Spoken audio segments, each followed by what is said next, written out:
सगळ्या मनाने इथंच आहे. आवाज नाही आला, अजून नाही आवाज आला, अजून नाही आवाज आला, अजून नाही आला. नक्की. स्पीड 24 आदरणीय एकनाथ पाटील सर यांचं पहिला मनापासून टाळ्या वाजवा. आमचं जीएसटी टाळ्यावर नाही. न्यूरोलॉजिस्टमध्ये एक टर्म आहे फिलिंग द बकेट्स, म्हणजे ज्याच्यामध्ये दिवसातून किमान 10 लोकांना ॲप्रिशिएट केलं पाहिजे. आणि आज तर 10 लोक नाही, 55-60 किती महिलांचा गौरव करतायत, कौतुक करतायत. अरे फार मोठी गोष्ट आहे ही. खरोखर जोरात टाळ्या वाजवा. महिला फार वेळा कौतुक करायला कमी पडतात. खरं मी तुम्हाला सांगेन, आज मोबाईल उघडा आणि नोटपॅड काढा. काही अशा मी तुम्हाला टिप्स अँड टूल्स देणार आहे की ज्या तुम्हाला ग्रोईंग आणि लर्निंगला मदत करतील. कारण मला दरवेळी वाटतं प्रशासनाची 25 वर्ष बघताना महिला घरातल्या प्रशासक आहेत. त्या एका ठिकाणी दूध बघतात, त्याच वेळेला दरवाज्यावरती आलेल्या पेपरवाल्याकडून पेपर घेतात, सासूबाईंना गोळ्या देतात, नवऱ्याला टॉवेल देतात, मुलांचा अभ्यास बघतात आणि किती किती प्रकारची अष्टावधानी आपल्याला महालक्ष्मीनं दिले याची जाणीव पदोपदी आपल्याला त्यामुळे होते. आणि या इथं असलेल्या सगळ्या ऊर्जावान, नेतृत्व, मातृत्व, कर्तृत्व दाखवणाऱ्या सगळ्या मैत्रिणींना माझा नमस्कार. मी Vaishali Kashi, deputy commissioner GST Pune. पहिल्यांदा एक करा, सगळ्यांनी छान मोठा दीर्घ श्वास घ्या आणि डोळे झाका. सर माझ्याकडे 10 मिनिटं आहेत. डोळे झाका. आणि सगळ्यात पहिला कोण आवडते तुम्हाला ते समोर व्यक्ती आलं. कुणाला स्वतःचा चेहरा पहिल्यांदा तरी मस्त 90 डिग्रीमध्ये हात वरती करा. 90 डिग्री. Yes, great. स्वतःचा चेहरा पहिला आठवला पाहिजे. काय माहिती का, जेव्हा आपण स्वतःवरती प्रेम करतो तेव्हाच या पहिल्या आठवलेल्या लोकांवर प्रेम करू शकतो. रोज एक नेम कर, स्वतःवरती प्रेम कर. रोज एक नेम कर, स्वतःवरती प्रेम कर. वीज तुझ्यात, तेज तुझ्यात, ऊर्जा तुझ्यात. रोज एक नेम कर, स्वतःवरती प्रेम कर. आरशात बघताना स्वतःच्या नाकाकडं, केसांकडं बघून स्वतःला नावं ठेवू नकोस. मात्र आतल्या त्या असलेल्या ऊर्जेला, शक्तीला बरोबर ने. रोज एक नेम कर, स्वतःवरती प्रेम कर. आता पुन्हा एकदा सांगेन, डोळे झाका आणि लोटस ग्रॅटिट्यूड करा. दिस इज द लोटस ग्रॅटिट्यूड. हे दररोज सकाळी पोस्टपेड ग्रॅटिट्यूड आणि झोपताना प्रीपेड ग्रॅटिट्यूड केलं पाहिजे. मी बंधूंना पण विनंती करते, just close your both the hands and keep it together आणि डोळे झाका. Thank you, thank you, thank you. माझ्या हृदयाला जे मी जन्मल्यापासून बीट करतं आणि माझ्यासाठी स्पंदन देते त्या हृदयाला थँक्यू.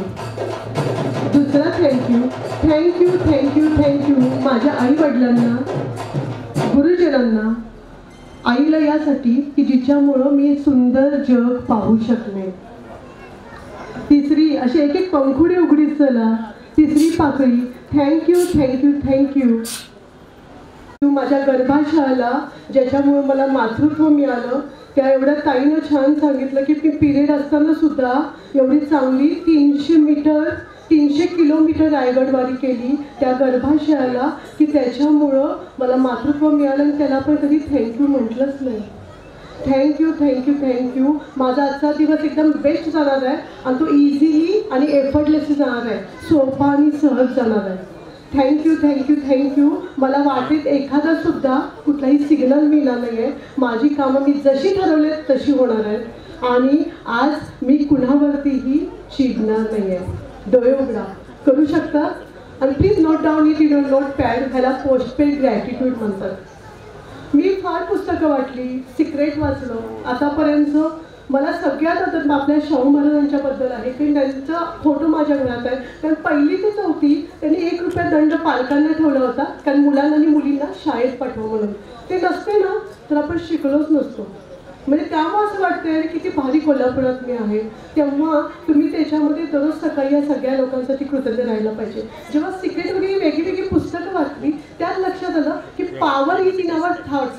आपण विचारच अशी छान तयार केले पाहिजे की त्याच्यामुळं आपल्याला दिवस चांगला आपण ठरवू तसा छान जाऊ शकतो.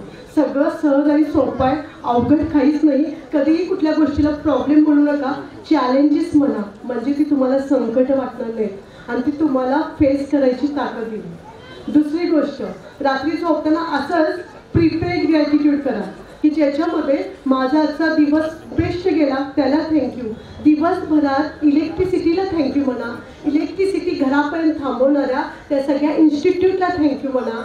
सकाळी उठल्यानंतर आपले रस्ते स्वच्छ आहेत, त्या कितीतरी आपल्या माय बहिणींनी ती रस्ते स्वच्छ केले, त्या प्रत्येक बहिणीला थँक्यू म्हणा. त्याचबरोबर कितीतरी आमच्यासारख्या गव्हर्नमेंट एजन्सीज तुमच्यासाठी काम करत आहेत त्यांना थँक्यू म्हणा.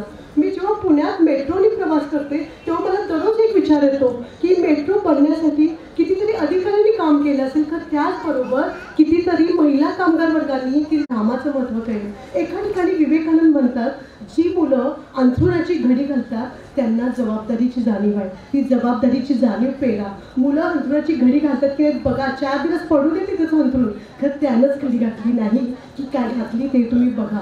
म्हणजे ही जबाबदारीची जाणीव आपण पहिलीपासून पेरूया. जसे आम्ही बालोपासून मुलांना सांगतो, तुझी सेवा तू सेवेला नाही आलास फोन करून ताईला सांगायचं मी आज येणार नाही आहे. ती मुलं सकाळी 7ला मला फोन करत, ताई मी आज येणार नाही, माझी सेवा दुसऱ्या काळात घ्या. ती जबाबदारीची जाणीव आपण पहिलीपासून पेरली पाहिजे. म्हणजे सून म्हणून जबाबदारी आली, मुलगी म्हणून जबाबदारी आली, आई म्हणून जबाबदारी आली, एक प्रशासक म्हणून जबाबदारी आली. ती जबाबदारीच महत्त्वाची आहे. आजपासून एक नेम करा, मी responsibility, consistency in the health आणि कमिटमेंट ह्या 3 गोष्टी विसरणार नाही. मग सगळं छान होईल. इथं असणाऱ्या सगळ्या भगिनींच्या हृदयातल्या असणाऱ्या त्या विठ्ठलाला नमस्कार करते. जाता जाता एवढंच म्हणते, आयुष्य छान आहे, थोडंसं लहान आहे, रडतोस काय वेड्या, लढण्यात छान आहे, हसण्यात छान आहे. आणि तुम्हाला एवढंच सांगेन की तुमच्या हृदयात असलेली ती ज्योत तेवत ठेवा. प्रत्येकाच्या हृदयात असलेल्या त्या महालक्ष्मीच्या शक्तीला वंदन करते. जय हिंद, जय महाराष्ट्र.